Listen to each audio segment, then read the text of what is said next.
Hello दोस्तों, स्वागत है आज की वीडियो में। और आज हम लोग करने वाले हैं स्टेट लेजिस्लेचर। तो भाई स्टेट लेजिस्लेचर पार्ट 6 में दिया हुआ है द स्टेट्स एंड आर्टिकल 152 से लेकर 237 तक कवर करते हैं।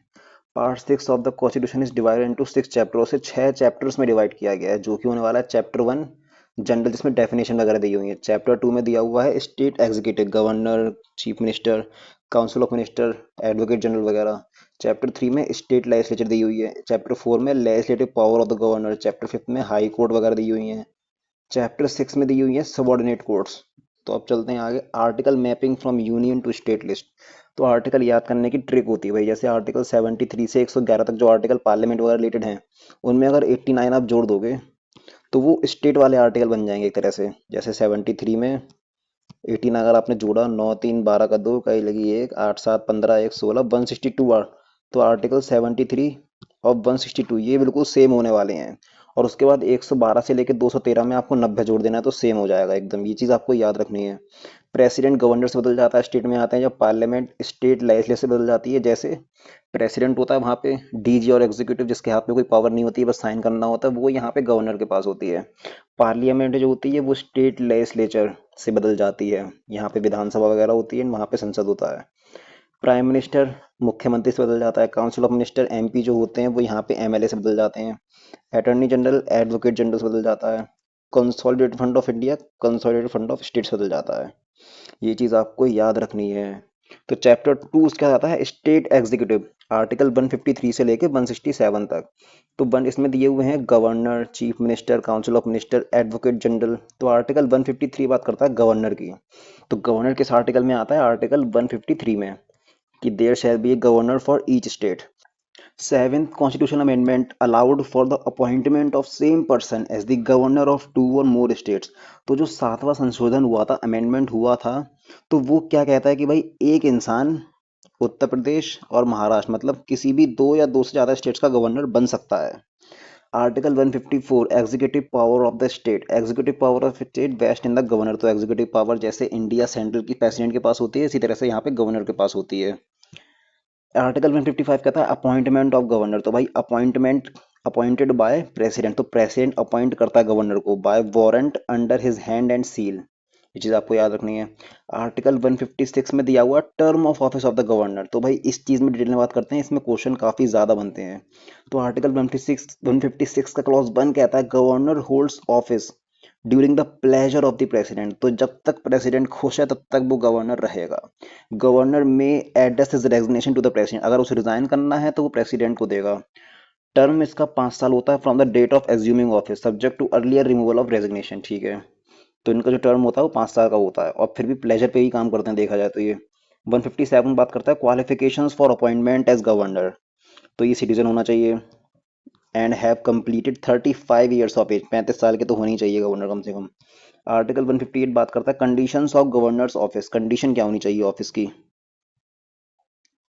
हाँ, तो article 158 clause 1, governor can not B A member of parliament. MP नहीं होना चाहिए वो, किसी पार्लियामेंट का मेंबर नहीं होना चाहिए, या स्टेट लेजिस्लेचर का भी नहीं होना चाहिए। मस्ट वैकेट सीट बिफोर एंटरिंग ऑफिस। मतलब कुल मिला के ये होता है किसी पार्टी से नहीं होना चाहिए वो।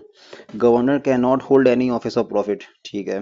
Governor is entitled to use official residence without rent, emoluments and privileges as determined by the parliament.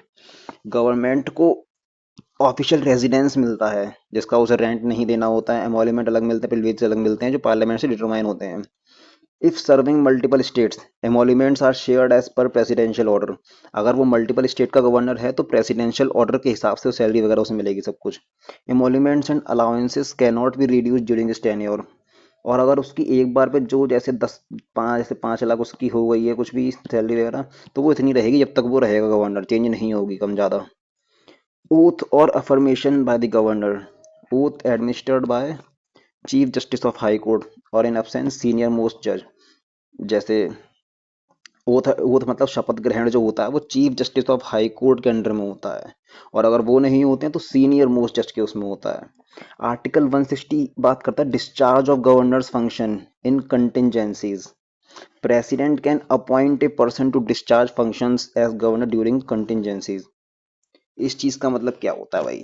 इस चीज का मतलब क्या होता है? बताओ बताओ बताओ। Discharge of governors functions asset contingencies तो भाई देखो मैं आपको बताता हूँ, अभी एक मिनट रुको बस। हम्म,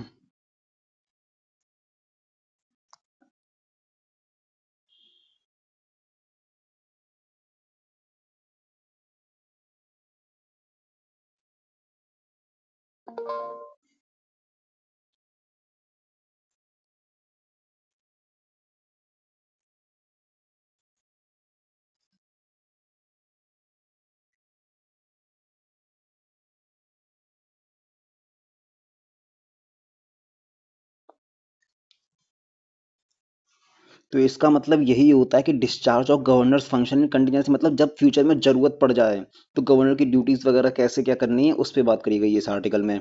तो 161 power of governor to grant pardons, मतलब जैसे आपको बताया था भाई, जैसे प्रेसिडेंट की 72 में दी हुई है आर्टिकल, पार्डनिंग पावर जो है, रेमिशन, ये आपको याद होगा, रिस्पाइट याद होगा। आर्टिकल 161 में दिया हुआ है गवर्नर के बारे में, governor can grant pardons, reprieves, respites, remissions और कम्यूट सेंटेंस। तो इन सब के बारे में आपको पता होना चाहिए, हमने प्रेसिडेंट वाले पार्ट में पढ़ा था। लेकिन वो क्या नहीं कर सकता है, पार्डन डेथ सेंटेंस, अगर तुम्हें सजाए मौत दी गई है तो वो उसे प्रेसिडेंट माफ कर सकती हैं, द्रौपदी मुर्मू जी, कोई गवर्नर नहीं कर सकता है। Use pardoning power against martial court sentences, यहीं कर सकता है ये। मार्शल कोर्ट सेंटेंस मतलब आर्मी मिलिट्री वगैरह इस टाइप से कुछ होता है तो भाई वहां पे कुछ नहीं कर सकते हैं गवर्नर। आर्टिकल 162 बात करता है extent of executive power of state, मतलब एग्जीक्यूटिव पावर उस स्टेट होती है उसका एक्सटेंड कितना होना चाहिए, कहाँ तक वो लॉ बना सकती है, मैटर मतलब state's executive power extends to matters on which the state legislature can make laws. तो वही है, मतलब वहीं तक पावर है जहां तक स्टेट लेजिस्लेचर लॉ बना सकती है। 163 बात करता है council of minister to aid and advise governor, वही जैसे भाई पार्लियामेंट में था, काउंसिल ऑफ मिनिस्टर होंगे, वो गवर्नर को एडवाइस करेंगे, फिर उनका एक लीडर होगा जिसे हम चीफ मिनिस्टर बोलेंगे। देखो यहाँ पे council of minister headed by chief minister दिया हुआ है, aids and advise the governor. Advice of council of minister is not binding on the governor and governor can act on his discretion in certain situations. If a question arises regarding whether a matter falls within the governor's discretion, the governor's decision is final and cannot be questioned। मतलब इसका मतलब क्या होता है, देखो इसका मतलब होता है अगर क्वेश्चन उठता है regarding whether a matter falls within the governor discretion, मतलब कि गवर्नर के अंडर मैटर आता है या नहीं, तो इस पे जो फाइनल डिसीजन होगा वो गवर्नर का ही होगा। आर्टिकल 164 बात करता है other provisions as to minister, chief minister is appointed by governor, other minister appointed by on CM से एडवाइस, मतलब जैसे प्राइम मिनिस्टर होता है, प्राइम मिनिस्टर को प्रेसिडेंट अपॉइंट करती हैं, लेकिन जो अदर काउंसिल ऑफ मिनिस्टर होते हैं वो प्राइम मिनिस्टर की एडवाइस पे प्रेसिडेंट अपॉइंट करती हैं। तो यहीं पे होता है काउंसिल ऑफ मिनिस्टर जो होता है वो चीफ मिनिस्टर के एडवाइस पे प्रेसिडेंट गवर्नर अपॉइंट करते हैं, ठीक है। Council of minister collective responsible होते हैं, ये भी पता है सबको आराम से। Minister must take oaths of the office and secrecy, ये भी बात चीज वही है, सब सेम है। अब minister who is not elected as MLA MLC within 6 महीने के अंदर उन्हें बनना पड़ता है एमएलए एमएलसी, अगर वो इलेक्ट हो गए हैं तो। Salaries and allowances determine the state legislature, ये जैसे पार्लियामेंट करती है वहाँ पे, यहाँ पे स्टेट लेजिस्लेचर करती है सैलरीज अलाउंस को। हंग असेंबली अगर हो गई, where no single party holds a majority, the governor uses circumstantial discretion to appoint a chief minister, typically selecting the leader most likely to command a majority। अगर हंग assembly होती है तो भाई वो गवर्नर का डिस्क्रिशन होता है उसमें कि वो किसे चीफ मिनिस्टर चुनेगा। तो आर्टिकल 165 आता है advocate general of the state, appoint कौन करता है, गवर्नर करते हैं, लेकिन हाई कोर्ट का जज होना चाहिए ये, ठीक है। Advise state governor on legal matters, ठीक है। Holds office till the governors pleasure, जब तक गवर्नर चाहेगा तब तक ये ऑफिस संभालेगा। Article 166 conduct of business of state governor, ठीक है। बिजनेस मतलब जो स्टेट गवर्नमेंट का होता है वो आर्टिकल 166 में दिया हुआ है। All executive actions must be expressed in the name of governor, मतलब जो कुछ भी एक्शन जो गवर्नमेंट सरकार लेगी वो गवर्नर के नाम पे किए जाएंगे। और 167 में दिया हुआ है duties of the chief minister. फिर आता है चैप्टर 3 स्टेट लेजिस्लेचर, आर्टिकल 168 से लेकर 212 तक। आर्टिकल 168 में दिया हुआ है constitution of legislatures in state, ठीक है। Every state shall have a legislature consisting of the governor, her state के पास एक लेजिस्लेचर होना चाहिए जिसमें एक गवर्नर भी होना चाहिए, गवर्नर। फिर आता है लेजिस्लेटिव काउंसिल, अपर हाउस बोलते हैं, परमानेंट हाउस बोलते हैं। फिर असेंबली आ जाती है, लोअर हाउस बोलते हैं, ये तो पता ही है भाई, ये आर्टिकल 168 में दिया हुआ है। All states have a legislative assembly, have a unicameral, लेकिन जो 6 स्टेट्स हैं वहां पे लेजिस्लेटिव काउंसिल है, मतलब सभी स्टेट में ये तो है विधानसभा, लेकिन विधान परिषद जो है वो सिर्फ 6 स्टेट्स में है। वो 6 स्टेट्स कौन सी हैं? सर ने ट्रिक दी यहाँ पे, कबूतम। तो के से हो गया कर्नाटका, ए से हो गया आंध्र प्रदेश, बी से हो गया बिहार, यू से हो गया उत्तर प्रदेश, टी से हो गया तेलंगाना, एम से हो गया महाराष्ट्र। लेकिन इसे ये याद नहीं होगा, ऐसे ऐसे याद रख लो, बक मत, ये सही है। बी से हो गया बिहार, यू से हो गया उत्तर प्रदेश, के से हो गया कर्नाटका, एम से हो गया महाराष्ट्र, ए से हो गया आंध्र प्रदेश, टी से हो गया तेलंगाना। चलते हैं आगे। 3 UTs out of 8 have legislative assemblies, that is Delhi, Puducherry and Jammu and Kashmir. मतलब पूरी 8 UT हैं यूनियन टेरिटरी, उसमें से 3 के पास विधानसभा है। और आर्टिकल 169 क्या कहता है? ये कहता है एबॉलिशन और क्रिएशन ऑफ लेजिस्लेटिव काउंसिल। तो विधान परिषद के बारे में बात करता है, पार्लियामेंट बना सकती है, कैन क्रिएट और abolish legislative councils just by simple majority based on resolution pass by state legislative only. ये इतना इंपॉर्टेंट नहीं है वैसे। Such a law is not considered an amendment, और ये अमेंडमेंट में नहीं आता है, आर्टिकल 368 में नहीं आता है ये। आर्टिकल 170 बात करता है कंपोजिशन ऑफ लेजिस्लेटिव असेंबलीज। ठीक है, legislative assembly not less than 60 and not more than 500 member should be elected by direct election. मतलब लोग जो विधान सभा होती है उसमें भाई 60 से कम नहीं होने चाहिए और 500 से ज्यादा मेंबर नहीं होने चाहिए। ठीक है, तो हर राज्य की अलग अलग सीट होती है, सब लोग अपने अपने राज्य की सीट एकदम जो विधानसभा में है वो कमेंट में जरूर बताना।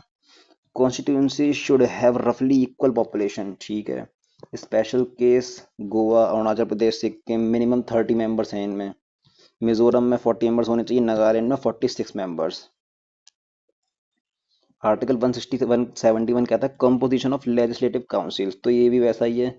Total members shall not exceed 1/3 of legislative assembly. तो जो टोटल मेंबर होते हैं काउंसिल में वो असेंबली के 1/3 से ज़्यादा नहीं होने चाहिए। मिनिमम 40 मेंबर्स, कम से कम 40 होने चाहिए इनडायरेक्टली इलेक्टेड।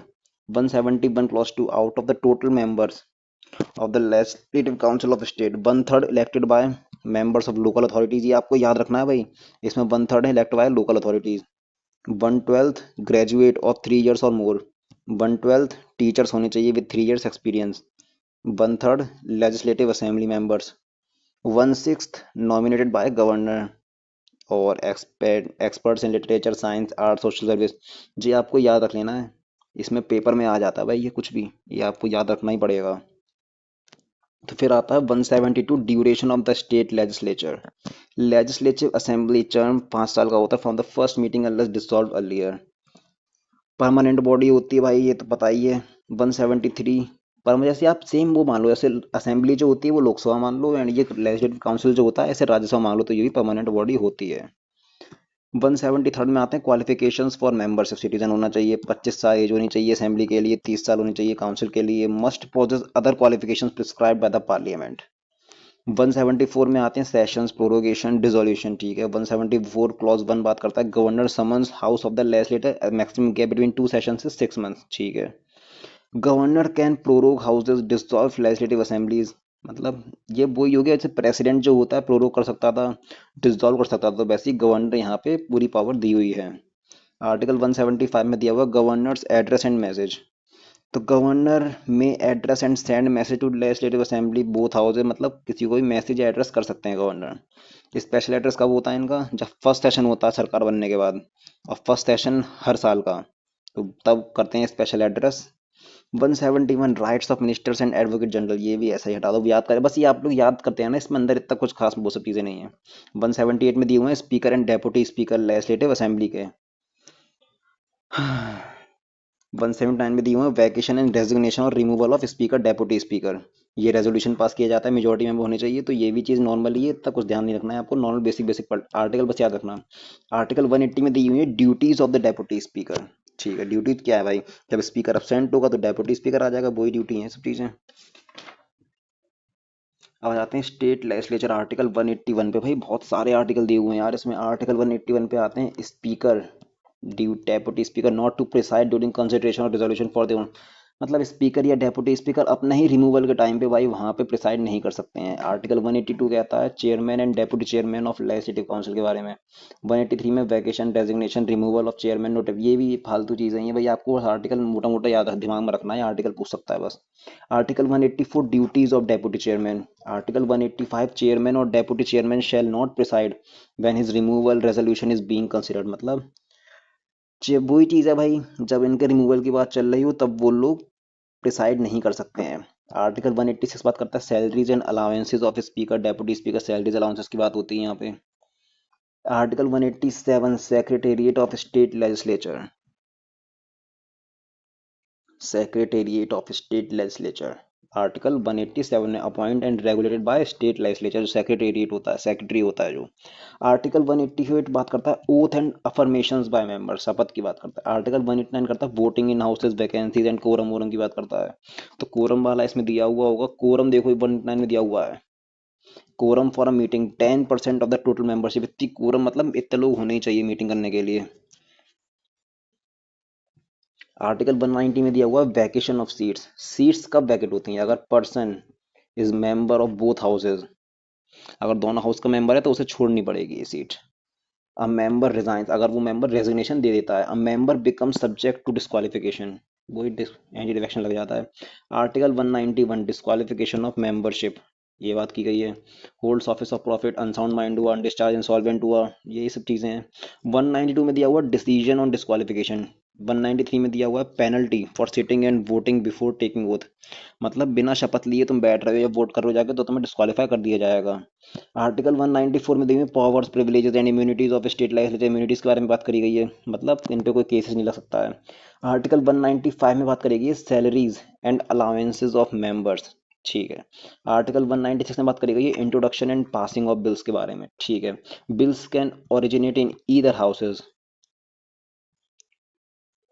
अब आ जाते हैं यहाँ पे, bills must be pass by both house and assented by the governor to become a law, वो तो पता ही है भी दोनों हाउस से पास करा जाना चाहिए एंड बाद में गवर्नर के साइन होने चाहिए तब वो लॉ बनेगा। In case of an ordinary bill legislative assembly has upper hand over legislative council, जो ऑर्डिनरी बिल होता है उसमें भाई थोड़ा प्रॉफिट होता है असेंबली को काउंसिल से ज़्यादा। When a bill originates in legislative council and if Lok Sabha decrease low legislative assembly decrease, Vidhan Sabha decrease disagrees, then the bill lapse, तो बिल लैप्स कर जाता है और कोई प्रोविजन नहीं है जॉइंट सिटिंग का यहाँ पे पार्ट 6 में।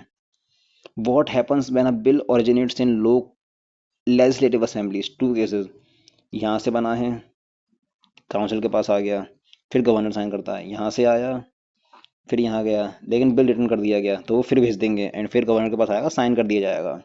तो दिया हुआ in second case council can only delay an ordinary bill by maximum 4 months, 4 महीने तक डिले कर सकते हैं, ज़्यादा से ज़्यादा नहीं, that is 3 months in the first instance and for 1 month and second instance, ठीक है। पहले 3 महीने का फिर 1 महीने का टाइम मिलता है। आर्टिकल 197 बात करता है restriction on powers of legislative council, तो उसकी पावर्स के बारे में रिस्ट्रिक्शन करना है, जैसे मनी बिल में नहीं कर सकते हैं इस तरह से।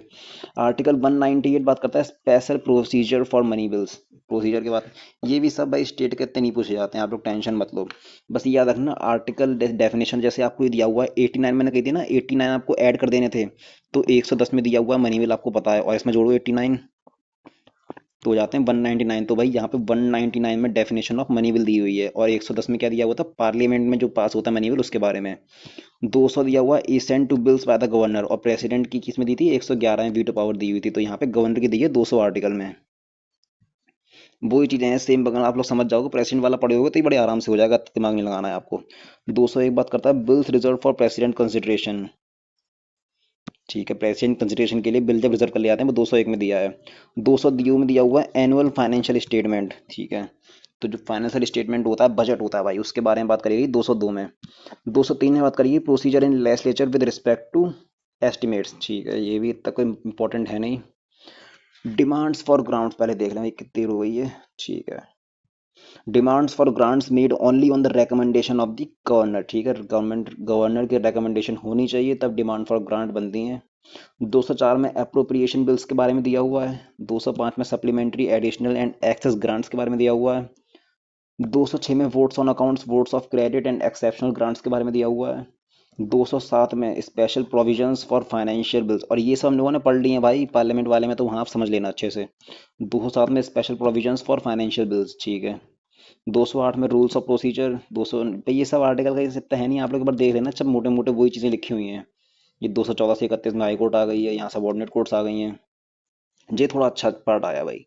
ऑफिशियल लैंग्वेजेस, ये जो कि दिया हुआ है पार्ट 17 में, आर्टिकल 343 से लेकर 351 कवर होता है। Language of the union, language of the union article 343 official language of the union Hindi in Devanagari script, ये ऑफिशियल लैंग्वेज है। It allowed English to continue for all official purposes 15 years from 950 with parliament authorise to extend this use further. मतलब 1950 में 15 साल के लिए extend किया गया था कि इंग्लिश कंटिन्यू करेगी ऑफिशियल पर्पसेस के लिए। इंग्लिश कंटिन्यू करती रही ऑफिशियल लैंग्वेज एक्ट 1963 के तहत भी। Article 354 commission and committee of parliament in official language, ठीक है। जी आपको याद रखना, ये आर्टिकल बहुत पूछे जाते हैं। First official language commission under article 344 was headed by B G Kher. तो आपको ये याद रखना है, बीजी खैर ने पहली कमेटी ऐड करी थी भाई ऑफिशियल लैंग्वेज कमीशन की। रीजनल लैंग्वेज 345 से 347 रीजनल लोकल लैंग्वेज दी हुई है। Official language of the state जो होगी वही होगी। State can adopt any regional language और हिंदी, या फिर हिंदी या कोई भी रीजनल लैंग्वेज। इंग्लिश कंटिन्यूज करती है टिल देन, कोई भी अगर नहीं है तो। Article 346 official language for communication between states and the union, ठीक है।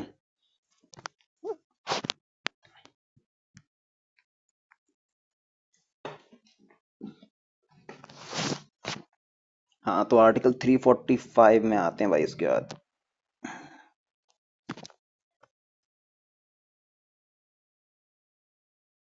हाँ तो ये आ गया article 345 official language of the state.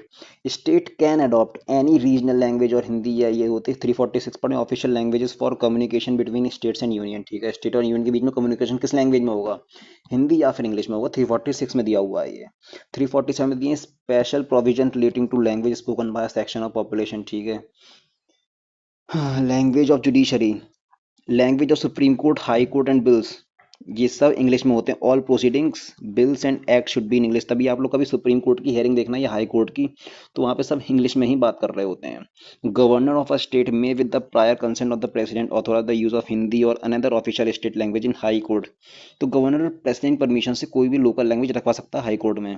Special provision for enactment of laws relating language 349 में दिया हुआ है प्रोसीजर, कैसे लॉज के रिलेटिंग एक्ट को भाई लागू करेंगे। Special directives language to be used in representation of redress of grievances. तो भाई ये इतना कुछ खास नहीं है, आप लोग एक बार आर्टिकल पढ़ लेना। वही मोटी मोटी चीज़ें दी हुई हैं, जो कि ये चीज़ें एग्जाम बहुत कम आती हैं जितना मैंने पढ़ाया भाई। यहाँ पे ये चीज़ें ये थोड़ा इंपॉर्टेंट है, लेकिन ये वाली इतनी नहीं पूछी जाती हैं। फिर भी आप लोग एक बार देख लेना इसे बस।